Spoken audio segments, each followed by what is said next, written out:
I'd like to welcome all of you to that second session of our UCD Alumni Career Webinar to support you in your professional journey. I'm Birgit from the UCD Alumni Relations team, and I'm delighted to see so many of you joining us today. And we'll have a panel discussion, including the questions you shared when you registered. And you can also leave your questions in the Q&A session, in the Q&A chat function, which is on the bottom of your screen. And I'd like to give a very warm welcome to our panelists, Eileen, Jane, and Fintan joining us today for the conversation. And Phil Smith will be guiding us through the conversation. He'll be joining very soon. He is a scientist and science communicator, television presenter known for making complex ideas accessible and engaging. You might have seen him in before because he regularly chairs events and panels on everything from research careers to public engagement and science policy. Phil brings energy and insight and a sharp sense of humor to every conversation. And I think that's perfect for today's discussion on careers. And I'll hand over to Phil. Thanks a lot. Thank you. I'm going to emerge from the magically. Not only have I skills in terms of what Birgit has introduced me as, I can magically appear when needed. You just got to say a Hail Mary backwards 3 times, and all of a sudden I'm with you. Today's discussion is exciting. It's something I'm talking about, like an exciting part of a lot of people's time in their life when they might be moving to a new career, a new job, meeting new people, which is what we're going to do today. But it's to give you some tips and tricks, not necessarily just the basic level, but really some insights that actually maybe help you have the confidence to make that shift, what kind of questions, tactics. And we've got a great panel with us today, a friendly, lovely bunch who we had a chat with the other day just to get ready for things. Jane, Fintan, and Aileen. We're going to introduce each of Jane first. Jane Downs is an award-winning coaching expert specializing in executive career performance, career transitions, and interview coaching. She's built a strong reputation as a frequent contributor to national press and the author of the career book. It's an impressive journey. She's had a degree in social sciences from UCD, leading to early roles in recruitment and HR consulting. After her first position, she made the bold move, founding Clearview Coaching Group, which she now has successfully led ever since. So, Jane, thank you so much for joining us today. Thanks, Phil. Good. It's a good introduction. We don't need to big you up because do you know what? She sounds great, whoever she is, doesn't she? Totally. I can't wait. Hopefully, Fintan, your one lives up to the same billing. We'll have a go. Research professional with expertise in project management and data analysis, so actually getting evidence to prove what we do and what we say. Started academic path with a Bachelor of Science in Environmental Biology and a PhD in Zoology from UCD. Say never work with animals or children. I mean, one of us, I don't know if we're animals today, but you excelled in postdoctoral research in biology and environmental science and has a senior environmental consultant with WIG. Forward earned a master's in library and information studies at UCD, more skills adding to the list. And then after working in libraries for 9 years, now leads as part of the Centre for Organizational Research, Data and Analysis, or CORDA, because we all love a good acronym. It's part of the role that we have to have acronyms at Southeast Technological University. Fintan, equally impressive. Thank you very much for joining us today. Thanks very much, Phil. Good. Aileen Duggan, next up for you, highly accomplished executive systemic coach, program director at UCD Smurfit Business School, and coach supervisor. Good start, living up as well to everybody else. Holds a BA in psychology from UCD and began her career as a strategic planner at AIB. Then went on to establish professional property company Duggan Properties, sold in 2007 to an international property franchise, and later transitioned into executive coaching, successfully building and leading Duggan executive and business coaching, working with senior leaders and their teams while also tutoring postgraduate students and advancing their careers. You're all very impressive. Aileen, thank you for waiting for your impressive introduction at the end. Not at all. Lovely to be here. Thanks, It's, Phil. it's lovely to have you all. And what's quite clear to me is obviously the level of expertise that's here. It's quite wide and diverse. There's been journeys that have gone in lots of different spaces. Jane, I might just start with you first, because part of what this is we want this chat to be not necessarily totally informal, because we want skills and training to come out of it, but really just like a why and how you got to where you are now, if that's okay. Kind of like, Yeah, sure. fine, and we just get a kind of a snapshot of everybody's kind of motivations, I guess. Of course, yes. And I think, it's really important we understand people's motivations, and definitely our own. Isn't that true? I started out my career, as and this is not a CV question, but I worked in the area of, people, HR, recruitment. And I suppose I saw amazing sort of regularity in the kind of behaviors that hold people back and how they approach their career. And it got me thinking. I launched Clearview 21 years ago this year. So I decided I wanted to really work with people to try and help them self-manage their own career and do work with a bit of depth and, very privileged work. The work we do as coaches is really privileged work. So I don't take that lightly. And we certainly want to help people avoid their appointment with career disappointment, as I say. So that's where my book came from, my 9 career disappointers, which would probably be what I'd be best known for. Sure, So yeah. how we approach our career and our mindset towards it and how that counts. I really found that interesting when doing research for this. I mean, like how common these errors are and how many of them I've done myself, which Absolutely. which kind of adds actually takes a little bit of pressure off to know that, Yes. it's not just me, which is great. No. Which means And we're human at the end of the day. We're human at the end of the day. And, like if I just might just give you an example of one, the halter ego is that person who doesn't look at the options apart from, options straight ahead. They never look at options to the left or the right or think differently. And they follow the status quo the entire time in their career, as opposed to maybe stretching themselves out of their comfort zone and looking at different angles, and how that can affect our approach to interviewing and developing that career piece as well. okay, so it's really like, that's why people need to sit outside the box and not just follow that natural step. Fintan, you didn't do the natural step in your career. You went in a good few different directions. Yeah. Motivations similar or different, or where are you at? I suppose some are opportunities. So I suppose like when I started, I suppose the main motivation that's followed me through my career is kind of stuff that I'm interested in. So started doing environmental biology, kind of ecology stuff in UCD, and then the opportunity to do the PhD followed on straight from the undergrad when that finished. I continued on in that, and then I kind of realized then after a year traveling in Australia and New Zealand that I probably wasn't quite at the level to get, to follow that academic career, because I could see other people were more motivated and were better, basically. And there's a limited opportunity, because the more you specialize, the less opportunities there are. So I went and did environmental consultancy for 4 years. And this is 2006, 2010. So what happened then, the main motivation for next change was because of the financial crash. So people weren't building things. So it's an infrastructural engineering company. So we're doing environmental impact assessments on developments. So when there's no developments, there was no need for environmental impact assessments. So then I looked to see what aspects of my job that I was doing that I liked. And, part of it was helping people, because engineers would come to us and ask for advice on how they might solve a problem, and then looking up that information. So I was thinking of libraries then, and that sort of skill set, and I investigated what I need to do to get into that role, which involved doing the masters in library information studies. And there was only one, I think, in Ireland at the time. So I went to UCD, back to UCD again.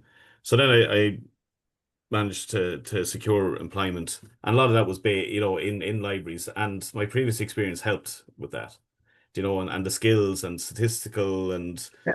and analytical skills helped me with that as I moved then to different roles in libraries, and then after a number of years working, then my current role came up as an opportunity, and I could marry some of the skills I had developed over time in the library, and also going back to core skills from the undergrad, from nearly day one of undergrad when you're doing science, some of those core skills, and from the PhD. And that helped me then with the current role, which is looking at institutional research, so data on the university,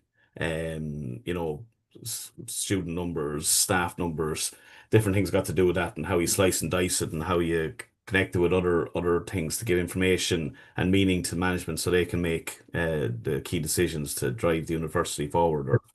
So that's kind of, I suppose, a little bit of a snapshot of my meandering path. But it's good to see that there is that, and I suppose, Eileen, as I come to you, I mean, you work at kind of at both ends of the spectrum, of course. Like, I mean, like, you work with postgraduate students, you work with senior executives. There's commonalities there. Do you have commonalities with both of our other speakers' kind of journey in terms of needing a foundation that was you could apply to different skill sets? Yeah, absolutely. So it's interesting hindsight, isn't it? It's great. As I look back on my career, I noticed that the motivations were different for each time I kind of pivoted. So when I was younger, I started off the psychology, and I loved that out of passion because I loved working with people. So I loved studying that. And then interesting, it was external factors that motivated me to go into the financial services and work there for a number of years. And again, external factors that motivated me to leave the financial services and set up my own business, property business. And then interesting, I don't know whether it was more kind of maturing with life, but I began listening to my own passions and my own wants and needs. And that's when I went back to UCD to study to become an executive coach. And it's interesting then at that stage, I knew when I was sitting in the lecture room that I had found my path. I knew this is what I want to do going forward. So I kind of had a little bit of crossroads to get there. But I think, as Jane was saying, we're human, it's life. And we take the next step, what we feel is important to us at that particular moment in time. And it's only on reflection sometimes we look and we think, God, isn't it interesting that I took that path? Maybe it was for me, maybe it wasn't. But it's interesting on reflection to see how you have arrived at a particular spot in time. So yeah, I find it quite interesting as well, because I work with children quite a lot bit, and one of the things that we always try to encourage them is to give things one good try, because with that you can figure out what you like, and also as equal value what you don't like. And there's another kind of psychologist that we work with sometimes that talks about how you look to try and find your power. It sounds a little bit when you were like, oh, when I got there, I found the essence of me. And I think as we are talking to the group that's going to be listening to this, like deciding on that next career move, or even figuring out when it's time, how do people figure out when is it time to move on or anything else like that? Is that something that's really difficult to figure out, Eileen? Is it? Well, I find definitely from experience, and particularly working with I'm going to say leaders, because a lot of my work is in that space. But it's definitely about looking to yourself first, looking to your own internal signs. So I think with maturity, I realized the importance of that. But I think starting off, we tend to look externally. We tend to look to see, we tend to be motivated by different factors, I think, at a younger age when we're starting our career.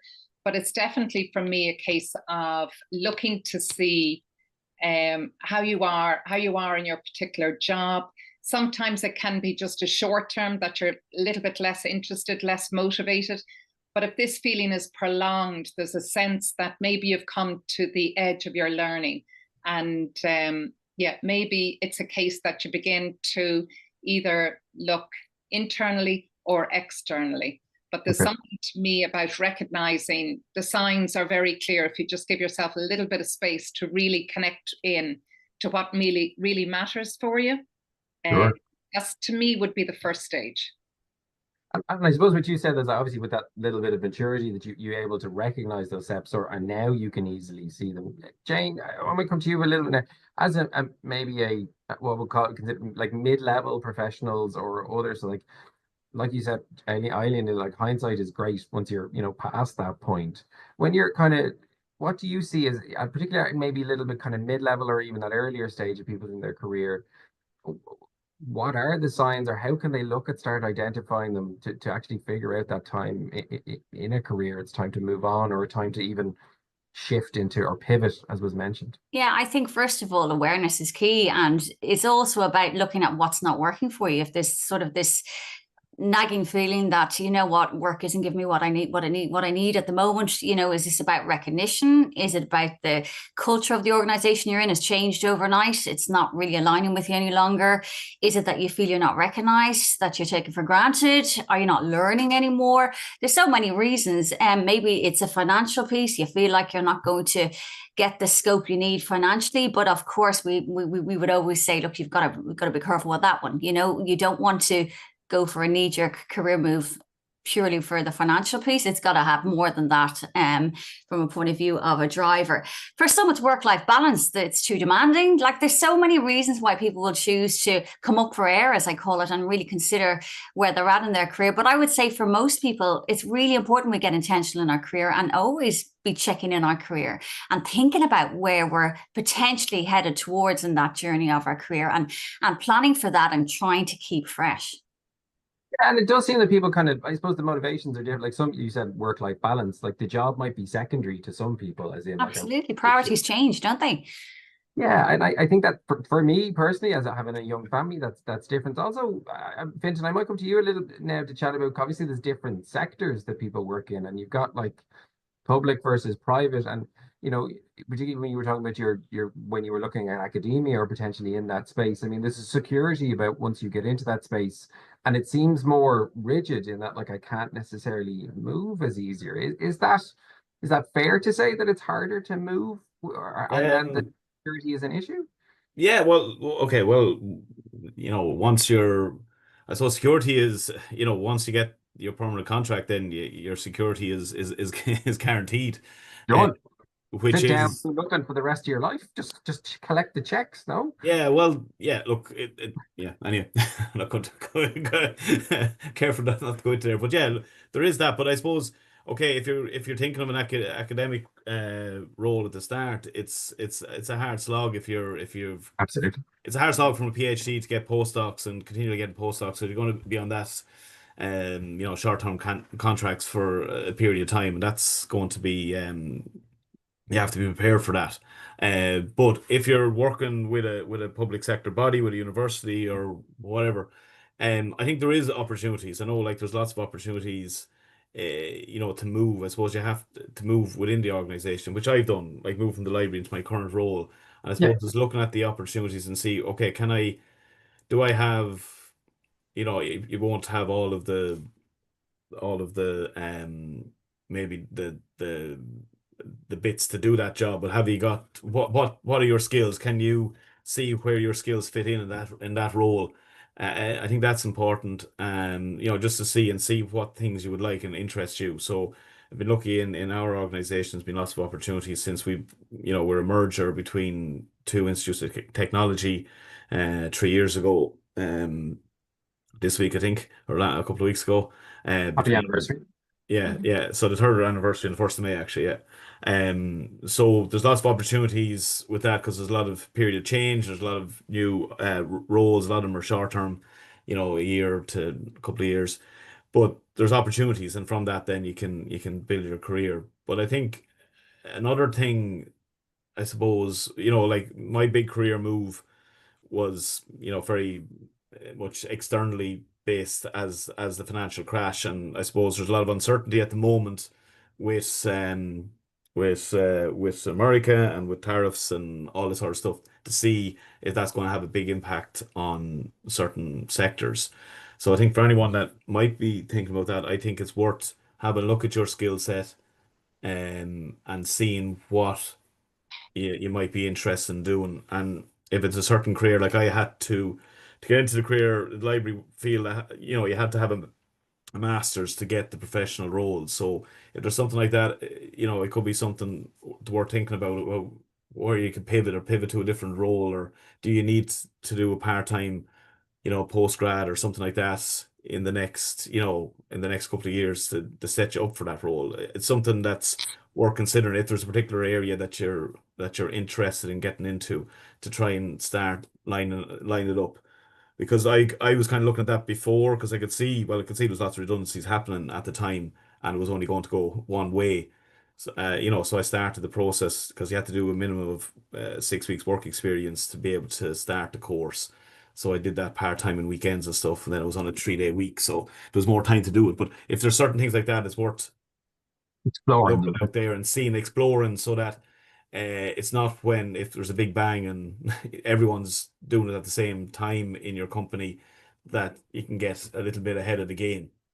There's a bit Perhaps. about being prepared, I suppose, Yeah. and looking ahead. And I definitely take your point about uncertainty with tariffs and not knowing what's coming next. And we're seeing that in companies as well, even particularly in the pharma industry, them not necessarily investing or doing things as you would see. So it's good to be prepared. And I suppose from a point of view that I would see, looking to your next bit, it's either looking at what skills you have and where you might fit, or looking about where you want to go, and then looking about the skills that you need to get or add to that within that space.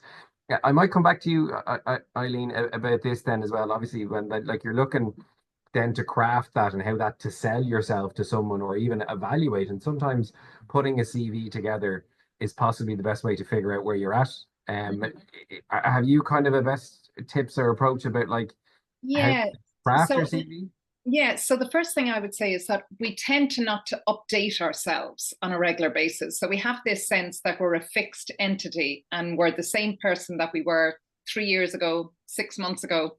So it's a real sense of really recognizing the qualities, the skill, the knowledge, that we're continuously updating ourselves. So it's like plugging ourselves in and getting additional information. So what I'd encourage, the first place I would start would be with friends and family, before even your CV, is reach out to them and just ask them, what do you see me doing when I'm at my best? Okay, because in a lot of cases, when we're at our best, we don't recognize it. It just comes so naturally to ourselves that we take it for granted. And it's other people that really see us. So really getting down and, what am I doing? What type of work am I doing? Who am I with? Is it people? Is it individuals? Do I like project work? Do I like being around groups, teams of people? And really updating ourselves before we go to our CV to really get a sense of who we are, what stage we're at, and what is it that I really want to do, and where am I at my best? What are my passions? What are my talents? What are my qualities? What are my skills? So this is kind of constantly updating and having a really good sense of that before we put it down on paper. And I often think with the CV is a way to get into an interview. So sorry about that. You said interview and someone instantly called you. That's a good one. I often think there must be something in that. Anyway, so the first thing, and the first mistake, and I'm sure Jane, you can come in on this, but I see is people writing reams, and it's really to give people enough taste to get them interested, whet their appetite, to kind of say, I want to know more about this particular individual. So I would say, don't put everything. Put enough to get you in the door, okay? So in terms of the practicalities, to me, you'd be looking at a page and a half, 2-page max, no further than 2 pages. And it's really a case, as opposed to describing the roles of the jobs that you've been in, really to focus on what is it, what are the opportunities, and what have you achieved in the roles, okay? So it's a different, as opposed to doing, this is the responsibilities, because anybody can write let's say a job role, but they really want to say, okay, that is your job role, but what makes you unique? What is it that you achieved while you were in that particular position? So that would be my kind of initial tips. Sure. I think Eileen is really right there, in what she said. I think if I could add to that, I'd say that CVs now are very much keyword-led documents. They're skills-led, keyword-led documents. They're digitally up-to-date documents in order to be, to be selected for interview, we have technology now screening in a lot of organizations. And I see incredible people come my way, and they're really fed up. They're not getting traction when they go out to market, so to speak. And they actually have great skills for the role, but they have not keyword and skills led the CV and kept it digitally up to date. So they're not getting selected. So I think Eileen is so right. We start at foundation stuff and we really consider, well, what is it we do really well? We talk achievements too. I think skills are the key to getting selected for interview. And if you create a skills-led CV, what happens, Phil, is it really helps you then when it comes to the interview, because you've created the skills, you talk skills at interview too. So it's kind of a seamless process. So I think it's our transferable skills that get us our next role, even if it's a shift into something different or a sideways move or quite the change. And, Fintan has done incredible work in navigating that career. I've been listening to him, and the common denominator there for Fintan was hard graft and grit, sacrifice at times, masters, postgrads, PhDs on the side, but remaining curious about what your options might look like. And that's our role, is to maintain that curiosity, not leave it in the hands of the gods and hoping that someday some goddo is going to turn up and turn your career into Technicolor. Yeah, I think that makes sense. Like, one of the things that you said, that you're like skills led and focus, and to some people it was like, well, what's the difference between a skill and how do I identify them? And I think that asking somebody else or even asking colleagues, work colleagues, is a good idea. One of the things that I've done previously, and I use Euraxis, which is the EU system, and you have a giant CV, and I kind of whittle it down, and then I'm more specific when I want to go. But I will take a look at the job application that I'm going for, and either ChatGPT it or whatever else, and go, write a CV. Here's my CV. Here's this. Combine the two. Are we seeing more AI, not only in terms of CV creation, and then also, but in terms of whittling things down, like organizations particularly would have large roles? Are we seeing that? I don't know if any of them wants to jump in that in particular. Is it okay to use ChatGPT to do it? Well, my sense is to be careful. It depending again on the job that you're going for, because if it is generic, if it is a case that you're trying to get your CV out of a couple of thousand, right? Absolutely. This is about really being aware of what words are required and how do we match one with the other. If it's a little bit more customized, I would just be careful. I would try and bring more humane personality into it, so people get a flavor of who you are, because they'll see people are trained in this, and particularly with AI. And I know myself, like I do a lot of correcting of assignments in Smurfit. So I know exactly when I look at one and I see it's been AI generated, even if it's only the basis, the foundation of it. So I would really encourage people to use it wisely. That's what I would say. So you could potentially get noticed for the wrong reasons in some ways, as in, because one of the questions that we have around this we want to ask is obviously strategies to get noticed and to stand out.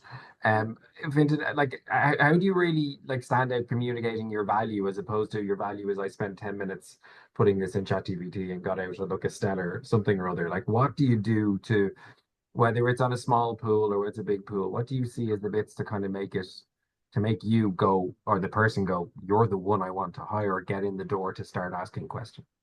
Yeah, it's I think, just to echo somewhat Jane said, I think that the first thing is to make the first thing is to make sure you get to the interview. So I think say in public sector jobs, it's usually an application form. It's very rigid. So like they'll have a list of essential criteria and desirable criteria, and you have to make sure, and if it's just parroting back the exact keywords to make sure, because you don't know who's going to be checking this. I don't think any of the public sector organizations are using AI for screening. I doubt it at the moment. But someone's just looking through it, probably a junior person. They just want to tick the box to see have they got all the criteria to get to the next stage. So if you say the same thing but in a different way, it might they might miss it. They mightn't understand it because they mightn't be familiar with that career or that area of the business. So I think it's worth just doing that, and making sure that you have as many of the desirable as well. But at least you know, definitely have the essential. I suppose that's the main thing. You know, it's you know, then it's the interview then that's going to whittle you down. And from talking to colleagues though, a big thing in the public sector is getting applicants to apply. You know, a lot of jobs are very low numbers Well, applying, so that's the biggest challenge, especially if it's so the biggest problem I suppose will be in areas where it's not so specialized. Okay, so you know, the finance department, HR departments, various admin roles where there is you know, private sector equivalents, and the salaries might be, you know, higher, or definitely but higher. but again, it's what we talked about earlier, is what's your motivation and Yeah, where do you, you know, what works for you. And I think if you're starting from a, I suppose, a centric point around yourself and seeing what your motivations are at your time of your life.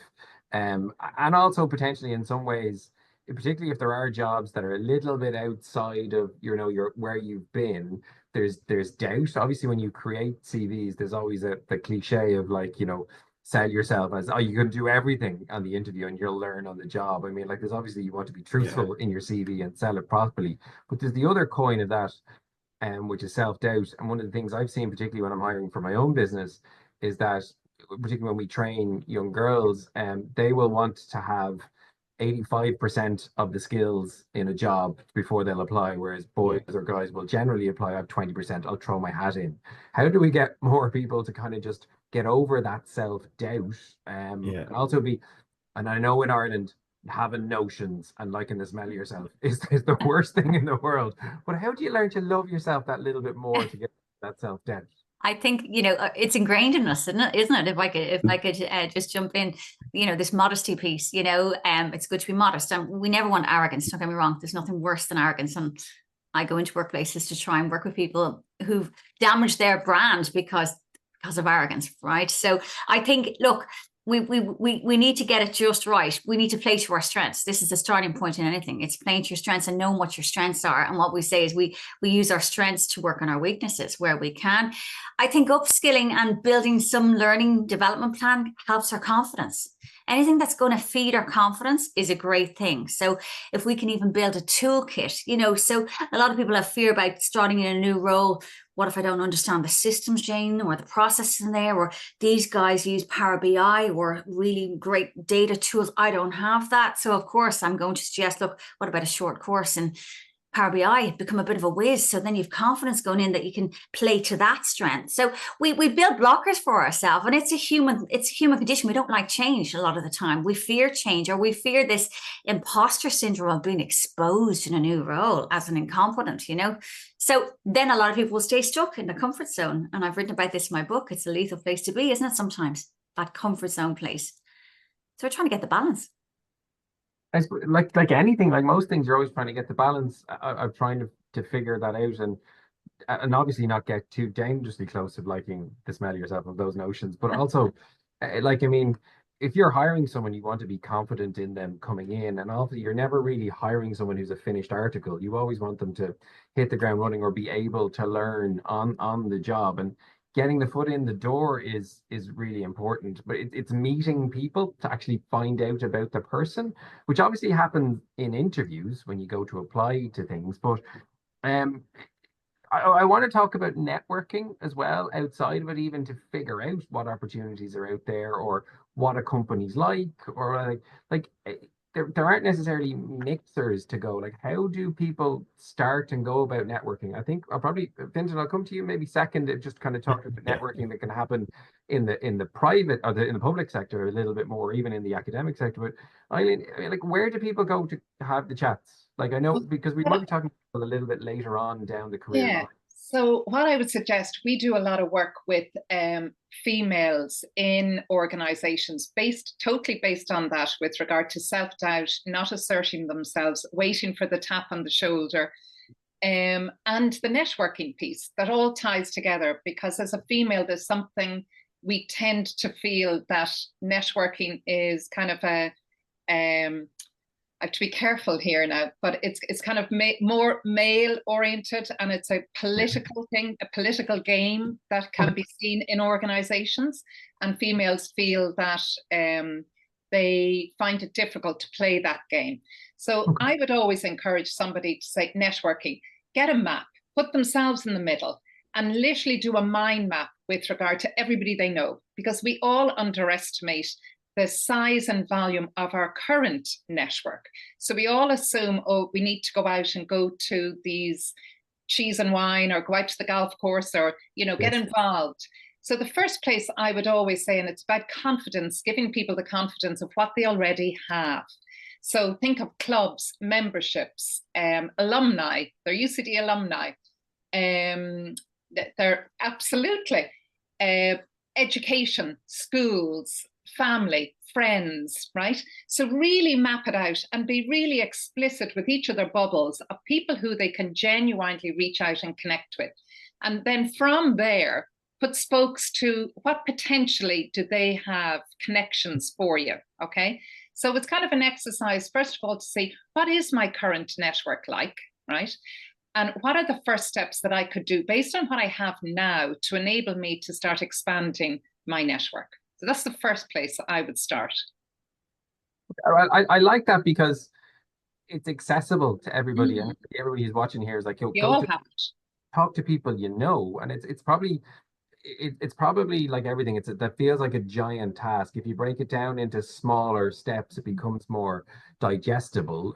Vincent, I said I'd come to you. Are there cheese and wine meetups that we can go to that you know about? Because as soon as that was mentioned, my attention zoned in. Sorry, cheese and wine out in the sunshine. Please tell me there are some available. Well, I suppose one of my tactic when I changed the library field was, and I suppose part of this was getting, I was working in environmental consultancy and in an engineering firm, the big thing is getting kind of accredited by a society, or you know, getting chartership or whatever. And it was something similar for environmental science. So I looked at the Library Association of Ireland and see what they had, and got, you know, joined that. And a few years later, then I was asked if I would want to be on the kind of the committee, the kind of council, to call it. And that was a great opportunity to meet loads of people, you know, and it's a small enough pool, that industry. So I don't know if other industry, you know, lots of other kind of professions have similar sort of societies, and that could be something to volunteer as, you know, on a committee or whatever, or just get involved and go to some of their events if you don't want to do that. Because, you know, anyway, the library field was very small, so he ended up, you know, a lot of those people ended up interviewing me for other jobs over the years as well. Now, it's not the same in the public sector, but still, if they know you, it can't do any harm. Do you know? Absolutely. And is Jane, like the extracurriculars, and I mean, like, are they kind of part? Like, obviously, we talked about clubs and other bits and pieces. Like, it seems like there's about a billion people on LinkedIn. So I mean, like half of them are thought leaders. So 500 million thought leaders that are already. I hear you.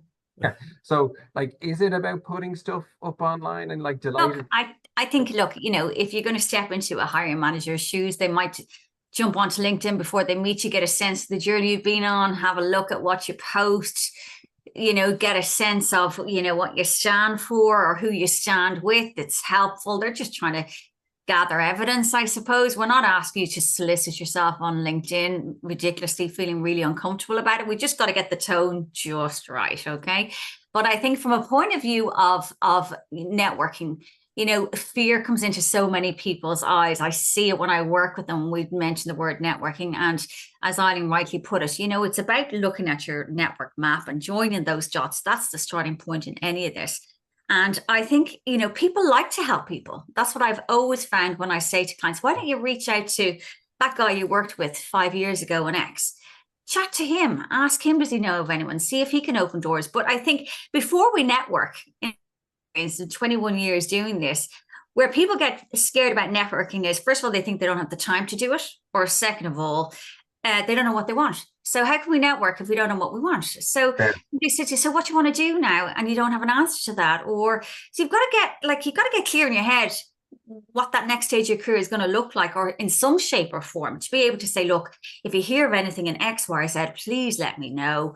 Do you know anyone? Do you have any friends or any contacts that be really worth me speaking to? Can you make that happen for me? It's that sort of stuff. And we have weak ties and we have strong ties in our world. You know, and we need to just think logically. It doesn't mean that wine and cheese, you know, scene, right? Sorry, you can have cheese at home yourself in front of the TV if you have to. I'm not allowed. I've been told I'm not allowed anymore. I need It's banned. It seems like this particularly is like we have people internationally who will be watching this webinar, because obviously alumni from UCD, we have our arms are wide and long and they stretch all over the world, but particularly for Ireland as a context, like, not saying that it's totally nepotistic, but it's like it's a lot of who you know, and it works around the world. But there's also, I suppose, those connections have gone into other parts of the world as well. It does seem that we're quite suited to having the chats here in Ireland as well. Is that something that's still the case, or not? Like, I mean, is that fair to say that we still love chatting? Absolutely. I would say that, sorry, Jane, for interrupting there, but I would say generally for somebody looking for a career move, you would probably be anticipating to have 60 to 80 conversations. Like, we're really getting out there to, you know, this isn't 4 or 5 conversations. This is really getting out, really reaching out. And it doesn't necessarily have to be, you know, the 40 minutes, course now. It could be the 2 or 3 minutes when you bump into somebody on the side of the street you haven't seen for a while, cup of coffee, the informal. They're the conversations potentially that you alert somebody and they go off with you in mind further. So don't underestimate the smaller conversations. They don't necessarily have to be the formal. If I could just, sorry, go ahead. Go ahead, Phil. What I was going to ask was, like, obviously there's the chats that you have with people that you know, but also then there's the opportunity of, oh, we're at this and he does this or she runs that.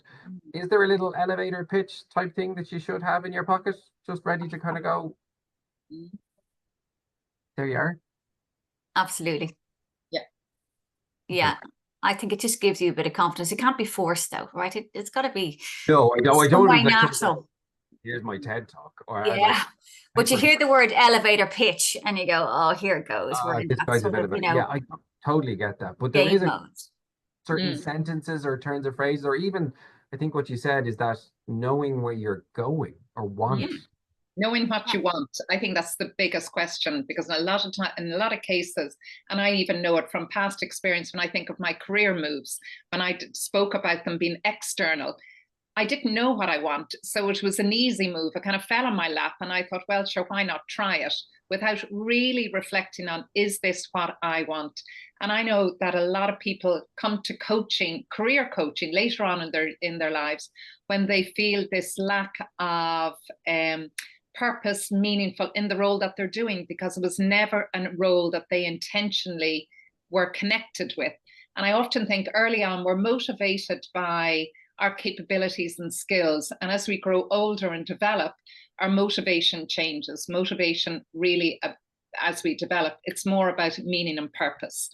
So if we could get a little bit more of meaning and purpose in a younger version of ourselves when we're making career choices, I feel then you'd be on a longer path for developing yourself. And I suppose it's important to acknowledge that, like, if anyone's ever been in any sort of pastry shop or cheese shop, it's not easy to make a decision of what you want. So for something for as important as a career, we need to acknowledge that this isn't necessarily an easy thing, but it's something that can happen with time and effort. It's just almost consciously even making the decision to spend some time at it, like, is probably the biggest factor, because at least then you're aware of it. Allocating time is key, isn't it? Because life is busy for most people, you know, and if you have a day job already. So it is a project that needs to be a work in progress on the side, you know, even just like our CV needs to be updated regularly, you know, as a work in progress document, just like our skills need to be updated regularly too. So we're trying to, you know, it's almost like a career project, you know, and And that language might be scary to people. I'm not trying to scare people, but you know, if we don't give our career time, we sort of go through it in autopilot, and then we wake up one day and go, hang on, how did I end up here? You know, so it's something we need to just self-drive, self-manage, and have grit at times, knowing when to have grit and knuckle down and get on with it, and knowing when we're impatient and to have impatience. You know, the subtitle of my book, Managing Restless Realism in Your Career, knowing when to be restless and knowing when to be real and knuckle down. And that's the juxtaposition we're always trying to get to when it comes to the managing of our career. Yeah, and I suppose was sitting in it, understanding it. I think I've got to probably come to one that's a question that's a little bit probably difficult topic for someone, but also something people want to deal with, which is around salary and negotiations. And I suppose one of the things to also consider is that if you go through this process and you realize, actually, I'm quite happy where I am, I'd just like to be appreciated more, and whether that's in thanks or that's in financial remuneration. And I know the things are a little, I might come to Fintan first to talk just about because it's not necessarily something in the public sector that negotiation of salaries is, that we think, could you just set the scene or even talk about benchmarking or things within the public sector? And then I might come back to the others just to talk about a little bit more about, you know, asking that question, how do I get a raise, or even promotions or all those types of things. Yeah, so like in the public sector, then, you know, particular jobs are linked to a different kind of salary scale. So you know, there's different and then it goes up each year in increments. So the only kind of negotiation you would have is at the start, when you know, it sometimes is possible. Sometimes the jobs, you know, you have to start in the first increment. Okay, so it just goes up. But sometimes you can negotiate depending on where you're after coming from. But it's important then to, you know, to ask that question. I think once you get offered a job, you can't have that question until you get offered a job, and then you know, push to get as high up as you can, because you can't, you know, once it's fixed and you get your contract, that's it. You're just on that those increments until you know, on that salary scale, unless you change position. So you're that's looking at really important. kind of things like, I've had this much experience, I've Yeah, done this master's, like you've done extra, like, I mean, that should give me that extra bit up the rung.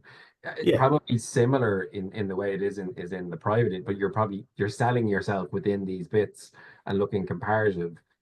Again, not looking arrogant, but looking to see your value, Eileen. Is that yeah, like, how do people go across Yeah, about that? absolutely. And what I would say in terms of advice, if this is important to you, make sure that the person that you're going to knows that it's important. So sometimes people are kind of, you know, knocking at the door, they go to a meeting and it's the third thing on the agenda. So the first thing that I would say to them is to make sure that they set the time aside for the discussion in the first place. And also to notify the person involved that this is what the discussion is going to be about. Okay, so it's really to frame this conversation as a valued conversation. So there's something about you detaching from yourself and focusing on the value and the contribution that that you have. The other part I would think of is preparation is really important for this conversation. So prepare. What is it that you're looking for? What does success look like for you? It mightn't necessarily getting it in the first meeting, but it might be 6 months down the road. So what does success look like? It mightn't necessarily be the monetary because of the circumstances, but what else could you get in lieu if it isn't the monetary side of things? Okay. And the last thing I would say is that assert yourself, right? A lot of people kind of put it out and the boss turns around and says, unfortunately, we don't have the budget. And then it's, oh, I'm sorry, thank you, and walk out, right? So if this is of value and if this is of important, there's something about, you know, having the conversation of recognizing I hear you, right? But it is about asserting what it is that you need. So it's kind of a two-way conversation, but there's something about really preparing for it. Okay. So again, knowing what you want is a real big factor and part of it. And what can you negotiate? There's something about going in to have some sort of negotiation in mind. And is that like the same salary at 4 days a week or extra annual leave? Are those the types of things? Absolutely, or assignments, particular assignments, or a bit of flexibility, maybe a bit of hybrid. There's other things depending on where you are in your life and what's important for you. And again, it comes back to what we said at the start. I mean, this all comes nicely round to the full picture. It's like, well, what do you want? And if you can identify that at the start by what's important to you, this all kind of falls in afterwards. It seems, I think. Absolutely. And the one thing I would really, really emphasize is assertion. Okay. Assert what you need and what you want. Yeah, and again, I will acknowledge that sometimes that's like, well, just get confident, and that's not as easy. But if you do the work ahead of time and write things out and have it prepared, absolutely, that's an easier step. And even rehearse it, even rehearse yourself having the conversation, right? And this is really important. Even record yourself and hear yourself back. This particular message that you want relayed, and how can you make it concise, compelling, and clear? Yeah. Well, I think it's really important. You know, again, Eileen, you're absolutely right. The assertion piece, people can go in too timidly and they can sort of let the situation pass and leave, you know. Then there's the exact opposite of that, where people over assert at negotiation stage, and it really can damage a relationship in a room. So we've got to get assertion just right. And there's sort of a middle line, isn't there, between being sort of passive aggressive assertion and assertion. So the key to that is to be sufficiently informed, have your business case really clearly laid out, know what's in your success bank, and listen to the feedback you're receiving, and show an awareness that, you know, and a commercial awareness if it's a commercial entity too. But I think, you know, it's really important that we don't bring the personal into it. I've seen that too, where you say, well, look, house prices are so expensive and I'm trying to buy a mortgage. And while that is so real, okay, and so real in this day and age, you know, that isn't really going to get you the salary review. What's going to get you the salary review is your performance and what you're planning to do next with it, and the value you're going to bring. And here's the upskilling I'm doing to show a commitment to this field and to this organization. And I think we've got to get the tone just right when it comes to asserting at salary negotiations, and not to be pinned there and then. So look, I need to digest that. My gut feeling is I'm slightly disappointed with that figure. I need to think about that overnight. So you're drip feeding at the same time. Okay, and it's a position of, I suppose, value and power. And I think that's at the end of the day, you're working for businesses or people who have to hit bottom lines and going appealing, well, my dog needs surgery. That doesn't matter at the end of the day, which as much as on an empathetic level it might, but the business has things that it has to hit and shareholders to answer for. And we have an audience here to answer for, and they've asked some questions, but a lot of them we've kind of covered through the sessions. I will come to all three of you for one last final piece of short advice, if that's all right, just like the golden nugget that will obviously set people on the perfect career path without this from one seminar. One of the questions that we didn't necessarily answer that came in, which is, what are the opportunities for retirees to take up a new career? And I imagine a lot of this is quite similar, but maybe is it more of a confidence or a timing or how they're perceived and maybe bias? I don't know who wants to come in on that. Yeah, I'll say a few things, and maybe Jane and Fintan, if you want to come up afterwards. So at a particular stage in life, and I think we mentioned it earlier, is that your motivations change. So I often think at this particular stage, potentially you have a third of your life still to live, right? And I think it's to frame it that way, that if you retire at the age of 60 and you're living until you're 90, there is that big chunk. So this word retirement doesn't sit with me at all. I think it's back to the 1500s that they came about. So there's something about reframing it, that the person you are now, it's an opportunity to explore who you are, what you want, where you want, and it's about having the confidence now to step into that place. So I get so excited when I work with people at that stage, because I just feel they have the experience, they have the knowledge, they have the skill, they have everything in their backpack behind them, but they're just not quite sure in the next step, and they don't realize that it's so close to them, that next step. And it's about really enabling them to fulfill their unrealized talents up to date. So there's something really exciting about being at that stage in your career. Nice. You give me hope. I like life is Thank not you. over. Are you retiring tomorrow? I might, just for the sake. Well, no, I'm not allowed. It's not retiring because it's a new. No, we to reframe Going it. to the next stage of your The career. third act. Isn't Yeah. that what they The say? third act. I love it. Third That's act. really. I've been acting most of my life, which is fair. That I know what I'm doing. Finally, though, from each of you, Fintan, I'm going to come to you first. Just one piece of advice, if you had, for people on this journey, or anything that you want to give them as a little nugget. I think if you're making the move, to make to make sure it's something that you're interested in and that you're going to enjoy, because I think that's the most important thing. Fabulous. Thank you, Jane. I would probably say, to think of your career as sort of a journey of islands, and you're jumping from maybe one island to another island. That next island might be a bit bigger for you in your own eyes. There's more to see and do in it. But I think what can really help us when we're trying to think of that journey of our career is to think about where that sort of end goal might be, that master plan island. And that could be 10 years down the line. But if we have a sense as to where we're headed, it makes that journey much more, I suppose, practical in terms of what we want and where we're going. And we need to see that career as a journey, right? It is a journey, okay? And, sometimes it changes course, of course, and that's really okay. Once we're jumping back on an island, that informs maybe that master plan in time. So it's all a journey. And I think, be the best you can be, without sounding trite. It's really important. Fair enough. Eileen. I'm going to build on that, Jane. So Jane describes it as a journey. And my bit of advice would be to step in and have the courage to make that journey your journey, not anybody else's. Bravo. I think that's really key. And I think one of the things that I've seen from this, and one of the things I've taken from all of you, that it is really about is the personalization of this, like figuring out what's for you, and not just waiting for it to come to you. It's actually having the courage, like I said to the kids before, give it one good try.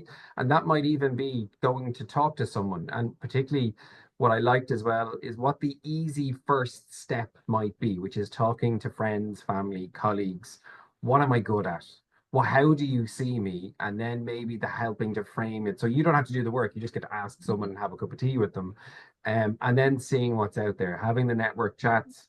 I liked the phrase using your strengths to work on your weaknesses as well, to really kind of just, I suppose, reframe where you're at. You don't, this could be a thing that you look at all this and go, I'm happy where I am. And that'd be wonderful to get, because then I know where I'm at is the right place for me. For us, hopefully this was the right place for you to be with us for an hour or so to chat with Eileen, Jane and Fintan. I've been enthralled. I really enjoyed it. It was a nice chat to figure out where things can go. Obviously, people will be sending an email after this where people can maybe look you up and get your help if we need to. But from me and from everybody else, I want to say thank you for everybody for joining us and everybody who's watching us in the future on video. And I'll hand over to Birgit now to close things off. But for me, thank you everybody for joining. Thanks, Phil. Thank you very much. Magical screen here. The production values are top notch. So much, everyone, for joining us today, for sharing your experience. Your insights are so valuable. I really appreciate all the practical tips that you had for the listeners, for all of us. And I like the word that you said, it's a work in progress. It just fits in so well with making the move and transitioning. It's all about progress and going forward. So thank you very much. And yeah, that's all been said by now. And yeah, I wish you all a very sunny afternoon wherever you are, and hope to see you sometime. Thanks so much. Bye, guys. Thank you. Bye-bye. Bye.